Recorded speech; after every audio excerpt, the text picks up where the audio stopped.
When people talk and say negative things about the Prophet Muhammad, peace be upon him, it is because they do not know him. Those who knew him from the very beginning, they accepted his message. Take a look at his closest friend Abu Bakr as-Siddiq radiallahu anhu. When the Prophet Muhammad, peace be upon him, returned from Mi'raj, the ascension, when the people tried to ask a question, the people of Quraysh were asking a question to his friends and those who were his followers, and they said, would you believe that a man could have made this journey in one night and come back? What was the answer? What was the answer of Abu Bakr? And that's when he became known as As-Siddiq. Immediately he said, if he said this, it's the truth. Why? Because this man did not lie to us about matters of this world. Not a penny did he lie in order to achieve. Not a position did he have to lie in order to achieve. He did not deceive us in matters of this worldly life. Why would he deceive us in matters of the hereafter? He wouldn't. So we know him. If he said it, it's the truth. And then look at his statements. Subhanallah, what did he say?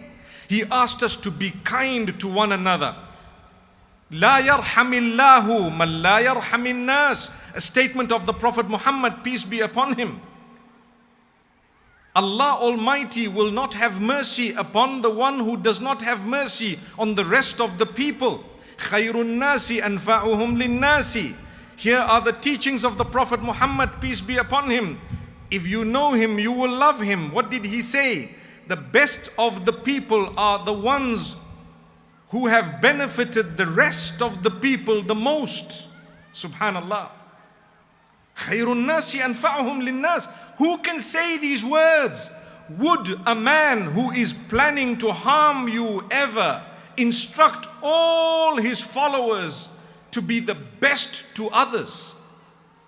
When the Prophet Muhammad, peace be upon him, spoke about those who work for others and those who work for you and I, he says they are your brothers and sisters. Do not burden them with that which will be difficult for them to fulfill. And if you are to give them a task that is difficult, you help them fulfill the task as well. Look at the teachings. When he says, Ana wa kafilul yatimi kahataini fil jannah, he says, myself and the one who takes care of an orphan shall be like these two fingers in paradise. And he has put the fingers together. Why would he say that?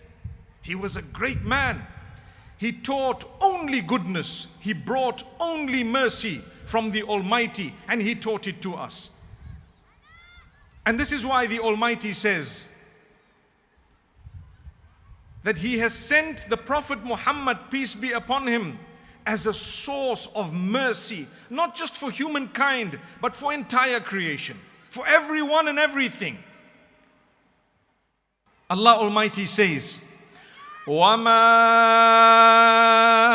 أَرْسَلْنَاكَ إِلَّا رَحْمَةً لِلْعَالَمِينَ. We have not sent you except as a source of mercy for Al-Alameen. Al-Alameen includes absolutely everything, not just humankind, but the animals, the birds, the environment, the species. Today we talk about preserving the ecosystem, the oceans, the water. We talk about global warming. We talk about everything else. All this is included in the teachings of the Prophet Muhammad, peace be upon him, when he speaks about preservation. When he speaks about consideration, he speaks about how you should manage yourself even when you are on a stream of water, what you should do and shouldn't do, contaminating the water and how bad that is, providing clean water for people, giving life in the sense that you have reached out to those who are struggling.